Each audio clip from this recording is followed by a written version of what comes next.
Hey everybody, hope you all are doing well and welcome back to Michael's Matters. Now, of course, as per usual, I am Michael.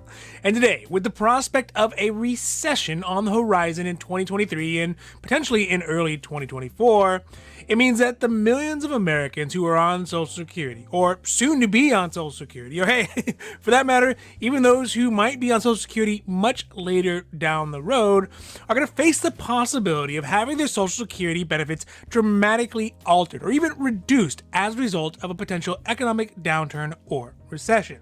This would leave those folks on Social Security programs like Social Security Retirement, Social Security Disability SSDI, Supplemental Security Income SSI, and Railroad Retirement and VA benefits in a quandary of how to make ends meet if their benefits are affected. So today, we are talking about the looming economic recession and how it could affect Social Security beneficiaries, those getting benefits now, those about to get benefits in the near future, and those who are going to get benefits a pretty far distance off.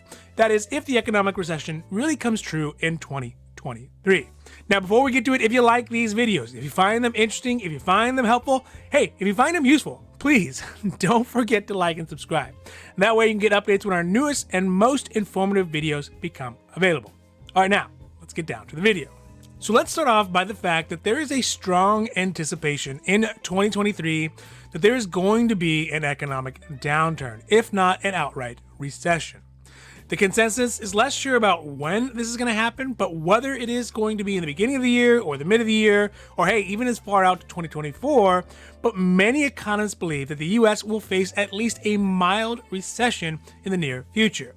Just this week, economists out of the University of Nebraska, go Big Red, have come out with economic forecasts that the nation is likely to go into a recession starting mid-year.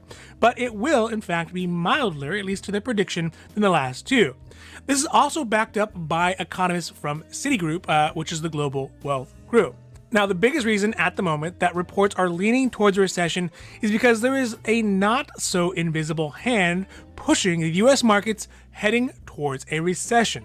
This, of course, is the Federal Reserve Bank, run by one Jay Powell, who has committed to raising interest rates in an effort to bring down the rate of inflation in our country that has exploded over the last 12 months. Now, the unfortunate downside of this one tool that the Fed has to fight inflation is that it raises the cost of borrowing, which slows the amount of money that private companies have they can put into investments like employees, but moreover increases the cost for normal everyday people to borrow money as well, so things like credit cards or mortgages or car loans or lots of other things. Now, once a recession hits, companies will cut back on their ordering of merchandise as sales begin to slow, and then ultimately lay off some employees to try to keep their finances in order. These layoffs are the key driver of the various problems for Social Security beneficiaries. The reasons that increased layoffs means problems for folks on Social Security is really twofold. First, because of the way that Social Security is funded as a program as a whole, and then second is how Social Security benefits are calculated for us individuals. Now, the Social Security program, it started August 14th, 1935 under FDR, and is a program that was designed to help aged and disabled Americans. Prior to 1935, around 50% of all seniors who lived in America lived in poverty and destitution. And it got to the point where even Congress, that body not known for working together, had to get their act together in order to put together the Social Security program to fix it. So you know it must have been pretty bad. Now, the key way that the various Social Security programs were and are still funded is through payroll taxes. Right now, when someone goes to work, and one of the reasons why the money that they get paid looks different from the amount of money that actually shows up in their bank account at the end of the month is because of these Social Security payroll taxes. Right now, the taxes are set at a total of 12.4%, but workers don't pay that full amount because the tax is actually split with the employer. That means the employer pays 6.2% and the employee pays 6.2% of their income into the Social Security program, and that is only on incomes up to $147,000 a year, but if you're self-employed, then you pay the full 12.4%. So that being said, it is easy to see how increased layoffs would mean that Social Security program would see mass deficits in revenues used to pay for benefits that are already anticipated to be unable to meet their financial obligations by 2035, according to the Social Security Trust Fund. So That is the big problem. One that will probably eventually, hopefully, get sorted out by politicians, technocrats, and bureaucrats somewhere along the line, basically just finding money somewhere else. But the more pressing problem for folks like me and like you is how a recession could affect benefits on the individual. First, for those folks who are already on Social Security benefits, whether it's SSDI, SSI, or Social Security Retirement, there would not really be any immediate changes. In fact, a recession could really be a win in some ways because it would slow or even deflate the economy, leaving beneficiaries with that massive COLA increase of 8.9%, or that cost of living adjustment that they got in 2023, while the economy actually slows, and they basically get more purchasing power in their pockets. But in the long run, that is where current Social Security beneficiaries might see problems. Now, as mentioned before, Social Security Trust Fund already assumes that if nothing is done, benefits will be unsustainable by 2035. And benefits at that point, if everything plays out the way that the trust fund anticipates, could reduce down to 73% of its obligation. This is without the recession. This is without anticipating that there could have been a recession, and decreases in funds into Social Security Trust Fund could only accelerate and exacerbate that problem.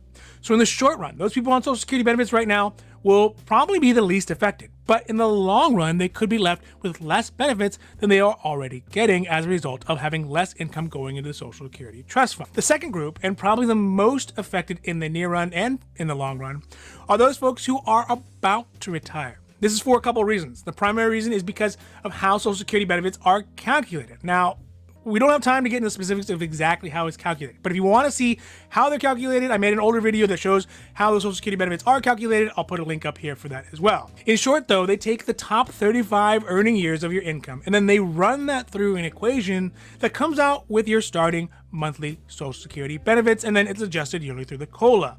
So if your last years, which usually tend to be some of your most lucrative years, as you are likely the most experienced and the most senior in your job, cutting your hours or laying you off would mean that your peak earning years get cut short. This also means that your starting Social Security retirement benefits are going to be cut as well because of the lower income. And if the economy doesn't have much inflation, it also means that subsequent further COLAs will tend to be smaller as well.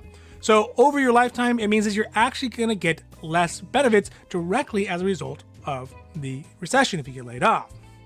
So that is the first potential problem. The second problem is that if you were laid off earlier than you were expecting to retire, it could affect when you actually have to choose to start taking your Social Security benefits. This is because for Social Security retirement, when you retire can have huge effects on your overall benefits, as much as 30% less. This is because it is possible to start receiving your Social Security benefits early at 62 years old, but you are essentially punished with lower benefits for doing so. Rather, Social Security has a full retirement age at either 65 years old or 67 years old, depending on when you were born, where you can get the full, quote-unquote, full Social Security benefits that you'd be entitled to. Or you even have the option to wait all the way out till you're 70, when you get a giant bump, a very healthy bump in your benefits as well. But if you are laid off right now and say you are 63 years old, you may be in a situation where your only real option is to go on to unemployment and to start claiming Social Security at a reduced earlier rate in order to pay those bills. And again, this would affect your overall lifetime Social Security benefits and move them lower as a result. All right, now last, and I'm not sure if it would be the most or the least affected by the recession, is for younger workers. And honestly, I'm probably a little biased here for that one. So, who are not likely to be claiming Social Security benefits in the next 10 or 15 or even 20 years, who are in the prime of their working years' life.